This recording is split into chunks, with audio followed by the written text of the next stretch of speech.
দুইটা ballistic missile launch করেছে, যেটা ডিস্টেন্স হলো 3000 কিলোমিটার, এবং এটা দিয়াগো গার্সিয়াতে কিন্তু এম করা হয়েছে। ইরানের যে স্টক পাইল যেটা, সেটা কিন্তু এটা ওদের ভাবনার মধ্যেও নাই যে অ্যাকচুয়ালি এর পরের সিরিজটা কি আসতেছে। তারা যে ল্যান্ড অপারেশন করতে চাচ্ছে, সেটা করতে চাচ্ছে দুইটা জায়গায়। একটা হচ্ছে তাদের ইকোনমিক নার্ভ সেন্টারকে ধরা, আর একটা হচ্ছে তাদের যে আপনার এনরিচ ইউরেনিয়াম আছে, সেটা কোথায় লুকানো আছে ওইটাকে সিজ করা। ওই এনরিচ নিউক্লিয়ার এনরিচ ইউরেনিয়াম যেটা, এটার তারা দখল নিতে চাচ্ছে। তো এইটা যে কোথায় আছে, that is not known to anybody. Iran কিন্তু এই তেল আগেও বিক্রি করেছে তারা, এবং তাদের তেল বিক্রি করেছে তখন 2.5 million dollar barrel barrel per day তারা বিক্রি করেছে। কিন্তু তারা বিক্রি করেছে কি একটা লোয়েস্ট রেটে বিক্রি করেছে, $10 থেকে $15 কমে বিক্রি করেছে। তো তেলের ব্যারেল যখন দাম ছিল যখন $70 বা $80, সেটাতে $15 পার ব্যারেল কমানো মানে $65-60।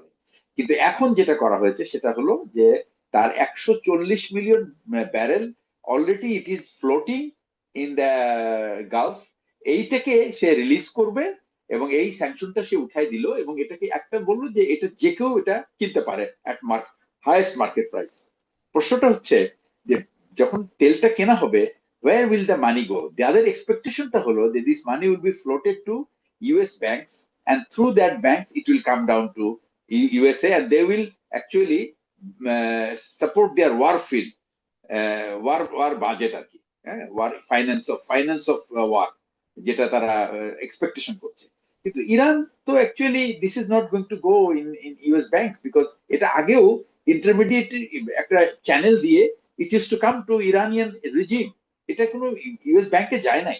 সুতরাং এই যে এখন যে নতুন যে স্যাংশনটা উঠানোর ফলে যেটা হলো, ইনফ্যাক্ট এটা মানে those who are expert of analysing this particular finance, they are saying that এটা এই 15.4 বিলিয়ন ডলার এটা কিন্তু আসলে ইরানের কাছেই ফেরত যাবে। এবং তাতে কি হবে, ইরানের যে এখন যে ওয়ার মেশিনারিজ আছে, সেটাকেই বরং আরো মানে কি বলে নারিশমেন্ট করবে, বা এটাকে পুষ্টি দিবে আর কি। এটা এবং আমেরিকানরা কিন্তু এই স্যাংশন উঠাই দিল, তারা কিন্তু আবার মেরিনও কিন্তু তারা সেল করেছে ক্যালিফোর্নিয়া থেকে, বক্সার থেকে, সেটাও তারা জানিয়েছে। তো তার মানে কি হচ্ছে, তো তারা স্যাংশন উঠাচ্ছে, এবং উইথ দ্য হেম যে তেলের দাম যেন কমানো হয়। তো তেলের দাম কমানোর জন্য কিন্তু প্রথম ছিল স্ট্র্যাটেজিক রিজার্ভ রিলিজ করছে, সেকেন্ড হচ্ছে তারা রাশিয়ান স্যাংশন লিফট করেছে ফর 1 মান্থ, এবং এখন তারা ইরানিয়ান তেলের উপরও স্যাংশন উঠিয়ে দিল। উদ্দেশ্য কিন্তু একটাই, যে তেলের দাম যেন কমে। হরমুজ বন্ধ থাকলেও তেলের দাম কমে, কিন্তু হরমুজও খুলছে না, তেলের দামও কিন্তু কমছে না। কিন্তু তেল চলে যাবে চায়নার কাছে বা অন্যান্য বায়ারদের কাছে এশিয়াতে, এবং এই টাকাটা কিন্তু ইরান ঠিকই তার কাছে ফেরত নেবে, উইদাউট মানে এটা ব্যাংক আমেরিকান ব্যাংকিং চ্যানেল ছাড়াই। তো সুতরাং আলটিমেটলি কি হচ্ছে, এটা আরো আরেকটা মানে কি বলবো, একটা বোকামি আমি বলবো ট্রাম্পের। আমি জানি না তারা কিভাবে কি চিন্তা করে করছে, এটা আমার কাছে খুব স্পষ্ট মনে হয় যে এটা একটা মানে এটা একটা পরাজিত হওয়ার একটা ইঙ্গিত। আচ্ছা, এর পরের যেটা আসছে সেটা হচ্ছে যে আজকে যে নতুন একটা অ্যাসেসমেন্ট আসছে, ইরানের প্ল্যান হলো মধ্যপ্রাচ্যের 27টা না, তারা এখন প্ল্যান করেছে 55টা বেজ, আমেরিকার বেজ, শুধু 27টা মিডল ইস্টে আছে, এবং মিডল ইস্টের পেরিফেরিতে যে আরো 28টা আছে, এই আরো 28টাকে তারা চায় যে এরা যেন আমেরিকার থেকে মানে মিডল ইস্টের কাছাকাছি থেকে চলে যায়। এবং সেটার জন্য তারা কি করেছে, আজকে কিন্তু দুইটা ব্যালিস্টিক মিসাইল লঞ্চ করেছে, যেটার ডিস্টেন্স হলো 3000 কিলোমিটার, এবং এটা দিয়াগো গার্সিয়াতে কিন্তু এম করা হয়েছে। যদিও এটা রিচ করে নাই, but it was close to it. তার মানে কি, তাদের কাছে কিন্তু এমন নতুন কিছু তাদের কি বলে আপনার ইনভেন্টরিতে যোগ হলো, যেটা 3000 কিলোমিটার ট্রাভেল করতে পারে। 4000 কিন্তু ছিল আমরা হুম তো এটা ছিল 3125 কিলোমিটার। এই জন্য তারা বলছে যে 2000+ কিলোমিটার। তো তার রাইট। মানে কি, যে ইরানের যে স্টক পাইল যেটা, সেটা কিন্তু এটা ওদের ভাবনার মধ্যেও নাই যে অ্যাকচুয়ালি এর পরের সিরিজটা কি আসতেছে।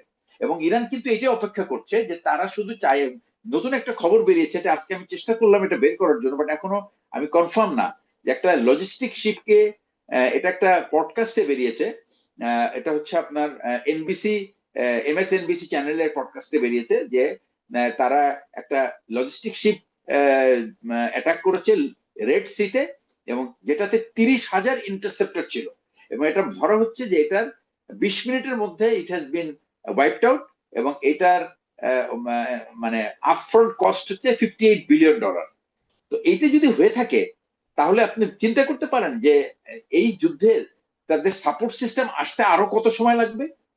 তো এই হলো বর্তমানে অবস্থা। তার মানে এখনো কিন্তু তারা সেই পুরনো টেকনিকটাই ফলো করে যাচ্ছে ইরান, যেটা লো কস্ট ড্রোন দিয়ে আমেরিকার ইন্টারসেপ্টরদেরকে এক্সস্ট করা, এবং এক সময় আসবে যে তারা আর তাদের যে সেন্সিটিভ টার্গেট গুলি আছে, বা আমি বলবো যে যেগুলি সব একটা ভাইটাল টার্গেট যেগুলি, সেগুলি কিন্তু আর তারা প্রোটেক্ট করতে পারবে না, এবং ওই সময়ই হবে পুরো খেলাটা ইরানের হাতে থাকবে। সুতরাং এই যে নতুন যে তথ্য, এই তথ্য কিন্তু অ্যাকচুয়ালি, বা নতুন যে লিফট হলো, এটাতে আমার মনে হয় না যে কোনো ফলাফল কাজে আসবে। যে তাদের উদ্দেশ্য একটাই, সেটা তেলের দাম কমানো, যেটা আমার মনে হচ্ছে এটা করার পরেও সম্ভব হবে না। খালি জি বেনিফিট হবে কি, তারা অধিক অ্যাডিশনাল টাকা পাচ্ছে। এই জি ব্রিগেডের যে একদিকে আবার শুনতে পাচ্ছি যে তারা স্থল যুদ্ধ করতে পরিকল্পনা করছে, একদিকে ট্রাম্প বলছে না করবো না, অন্যদিকে আবার নেতানিয়াহু বলছে না এটি করতে হবে, যদিও শুনেছি যে 3,000 প্রথম কথা অলরেডি। হলো কি, হ্যাঁ, ইরান, ইসরায়েল কিন্তু ইরানের এগেনস্টে তারা কোনো স্থলযুদ্ধ করবে না, তাদের সেই ক্যাপাবিলিটি নাই। ইরানের সেই ইসরায়েলের সেই ক্যাপাবিলিটি নাই ইসরায়েলে এসে যুদ্ধ করার, এবং এটা ইসরায়েল করবে না। কারণ এটা যদি করে, তাহলে কিন্তু এটা আরব ওয়ার্ল্ড উইল নট অ্যাকসেপ্ট। আচ্ছা, নেক্সট পয়েন্ট হচ্ছে আমেরিকানরা করবে কিনা, এবং করলে কি টার্গেট হতে পারে। আমেরিকানদের যেটা টার্গেট এখন, যেটা আমার আন্দাজে, যেটা আমি বুঝি, এই এই প্লে বুকটা কিন্তু আমি 93-তে আমি প্লে করেছি। I was the defender, like Iranian defender ছিলাম আমি বন্দর আব্বাসকে। আমাকে বলা হয়েছিল to to plan for defence of Bandar Abbas.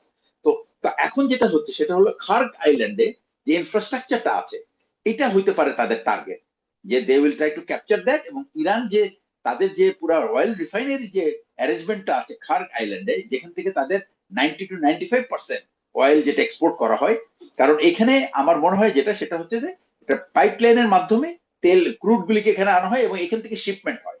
তো এই ফ্যাসিলিটি যদি ক্যাপচার করতে পারে, তাহলে ইরান সম্ভবত কোলাপস করবে। বাট কথা হচ্ছে, খার্গ আইল্যান্ডটা এমন একটা জায়গায়, এবং এটা যদি ক্যাপচার করেও, এটাকে কিন্তু সাস্টেন করা খুব ডিফিকাল্ট হবে, কারণ এই এলিমেন্টটাকে সাপোর্ট করা ইজ ইম্পসিবল।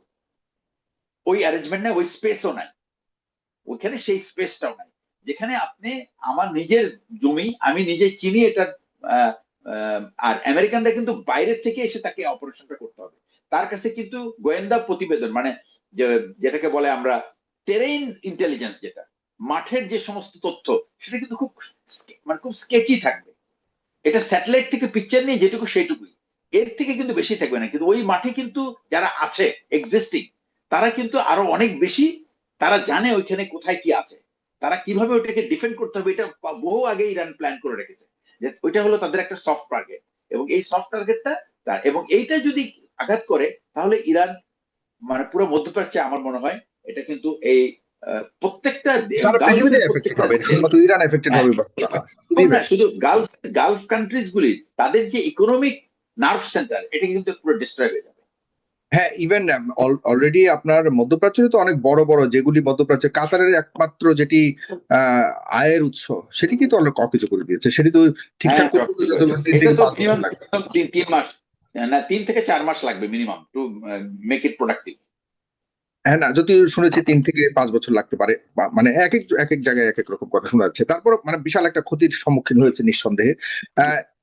আরেকটি বিষয় জানতে চাচ্ছি যে আপনার ইরানের কি আসলে সকল ধরনের প্রতিরক্ষা ব্যবস্থা ধ্বংস করেছে, যেটি দাবি করছে ডোনাল্ড ট্রাম্প? আপনার কাছে কি মনে হয়? আকাশ না, প্রতিরক্ষা, যখন একটা জিনিস হলো কি, যখন আপনি ওরা মানে মানে হ্যান্ড টু হ্যান্ড ফাইট, যেটা, কারণ মেরিনরা কি করে সাধারণত, আমি আপনাকে এটা খুব একটা এটা সম্বন্ধে অনেকেরই কিন্তু ধারণাটা নেই। মেরিনদের কাজ হলো কি, যখন আপনি কোনো স্থলপথে কোনো আক্রমণ করতে পারছেন না, তখন মেরিনদের কাছে কিছু ইকুইপমেন্ট আছে, যেটা দিয়ে তারা, কারণ মেরিন এমন একটা ফোর্স, তাদের নিজস্ব এয়ার ফোর্স, তাদের নিজস্ব নেভি এবং নিজস্ব আর্মি আছে। এটা একটা কিন্তু ট্রাই সার্ভিস, এবং এই সার্ভিসটা একটা কম্বাইন্ড, এবং এই ট্রুপসটা করে কি, তারা যায় এবং করে ইমিডিয়েটলি তারা তাদের ওই যাদের যে লক্ষ্যবস্তু, সেটা তারা দখল করে, করে তারা অপেক্ষা করে ফলো অন ফোর্স আসার জন্য। কিন্তু ফলো অন ফোর্স আসবে কিনা এটাই একটা বিরাট চ্যালেঞ্জ ইউএস এর জন্য, যে ওই খার্গ আইল্যান্ড যদি তাদের অবজেক্টিভ হয়ে থাকে। ইরানের তো মেইনল্যান্ডে ভূমি আক্রমণ তো ইস অ্যাবসার্ড এটা, এবং এটা এত বড় একটা জায়গা, আপনি কোথায় অ্যাকচুয়ালি আপনি আক্রমণ করবেন?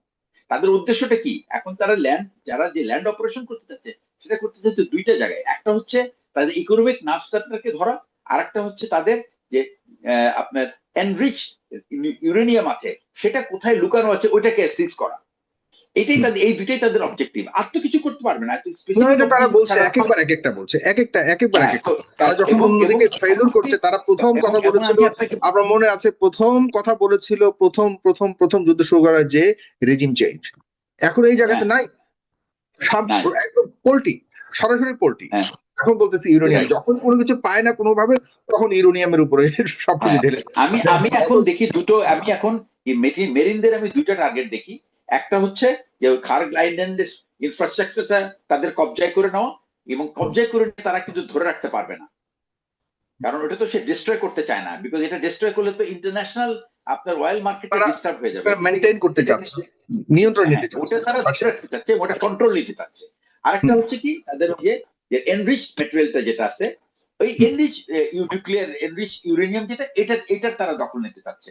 তো এইটা যে কোথায় আছে that is not known to anybody. যেমন আজকে ফরেন মিনিস্টারকে জিজ্ঞেস করেছে একজন জার্নালিস্ট যে তোমার কাছে যে 440 kilogram enrich material nuclear uranium আছে সেটা কোথায় আছে? বলে it is under the rubble. তো সে যদি ইন্টারভিউতে বলেই দেয় সেটা কোথায় আছে, ও কি পাগল নাকি? আর ও তো জানার কথা না এটা। সে হলো একটা ডিপ্লোম্যাটিক একটা মিনিস্ট্রির মানে ফরেন মিনিস্টার, সে হলো ডিপ্লোম্যাটিক ফ্রন্টে কাজ করে। মিলিটারি ফ্রন্টে তাদের যে এই যে একটা this is a high value target, এই টার্গেটটা যে কোথায় তারা লুকিয়ে রেখেছে এটা কি সে ফরেন মিনিস্টারকে জানাবে নাকি? রাইট, তাই না? তো এটাই হলো ব্যাপার। তো সুতরাং আমার কাছে মনে হচ্ছে এই ল্যান্ড ব্যাটল যেটা নিয়ে, শেষ প্রশ্ন, আপনার কাছে কি মনে হয় তাদের কাছে কি ইউরেনিয়াম আসলেই বর্তমানে ইউরেনিয়াম সমৃদ্ধ করে একদম নিউক্লিয়ার বোমা তৈরি করার চূড়ান্ত পর্যায়ে আছে কিনা, নাকি একইভাবে মেরেছে ওখানে নিউক্লিয়ার ব্যাপারে আপনাকে তারা এই এনরিচমেন্টটা 80 to 95% পৌঁছাতে হবে ফর এ মানে সাস্টেনেবল অথবা কি বলে ক্রেডিবল নিউক্লিয়ার হেড বানানোর জন্য, ঠিক আছে না? তো আপনার কাছে এটা হলো 60% এনরিচ করা আছে। সুতরাং এটা কিন্তু ফর পিসফুল ইউজ, এবং এটা কিন্তু আইএইই এর ইন্সপেক্টেড রিপোর্ট এটা। কিন্তু বলা তো হচ্ছে যে এই যতটুকু অবশিষ্ট ছিল সবগুলোকে ধ্বংস করেছে। আজকেও তো মনে হয় আপনার এই নাতানজে বোমা বর্ষণ করেছে, নাতানজ, যেখানে আপনার ব্যাপারটা হবে কি, আপনার বোমা বর্ষণ করলে তো আর ওটা হবে না। তো আপনার বোমাটা তো দাবি তো করছে তারা যে ইউরেনিয়ামের এখন অবশিষ্ট কিছুই নাই, তাহলে তারা চলে যাচ্ছে না কেন? না, তো অবশ্যই কিছু নেই। তো ট্রাম্প তো প্রথম দিনই বলতো 7 দিনের মধ্যে নাকি তারা নিউক্লিয়ার বম বানায় ফেলতো, এবং বানায় নাকি আমেরিকাতেই মারতো। এই জন্য সে অ্যাটাক করছে, বললো না যে 7 দিন না হলে অ্যাটলিস্ট 1 মাসের মধ্যে করে ফেলবে। যখন সে 12 ওই জুন মাসের 25 যখন যখন সে আক্রমণ করছে, সে বলছে যে এটা কমপ্লিটলি শেষ, এবং আগামী 5 থেকে 7 বছরের মধ্যে ইরান এগুলি চিন্তাই করার সুযোগ পাবে না। আমরা we have destroyed everything, mission accomplish বলে সে একা যুদ্ধের মাঠ থেকে চলে গেল, ঠিক আছে না? এবারে কিন্তু প্ল্যান ছিল তাদের মিসাইল সিস্টেমটাকে ডিস্ট্রয় করা, এবং আমার মনে হয় না যে এটা কমপ্লিটলি সাকসেসফুল হয়েছে। আমরা জানি না কি করতে পেরেছে, তবে যতটুকু জানি ইরানের পক্ষ থেকে বলা হয়েছে যে আকাশ প্রতিরক্ষা ব্যবস্থা যখন ধ্বংস করা হয়েছে বলে দাবি করা হয়েছে, তখনই F-35 যেটি সবচেয়ে আধুনিক অস্ত্র, যুদ্ধ বিমান, সেটিকে আঘাত করেছে ইরানের পক্ষ থেকে, যেটি আমেরিকার ইতিহাসে সর্বপ্রথম ইরান এটি করে দেখিয়েছে। বলা হয়েছে যে ইরানের কাছে দূরপাল্লার কোন ধরনের ক্ষেপণাস্ত্র নাই। 4000 কিলোমিটারের টার্গেটকে তারা আজকে মিসাইল দিয়ে দেখিয়ে দিয়েছে যে আমাদের তারা কোনোভাবেই, আমি দেখতে পাচ্ছি না যে কোনোভাবে ইরানকে কোনো যুক্তিতে ধ্বংস করতে পেরেছে এমন কোনো প্রমাণ এখনো পর্যন্ত হাজির করতে পারেনি পশ্চিমারা।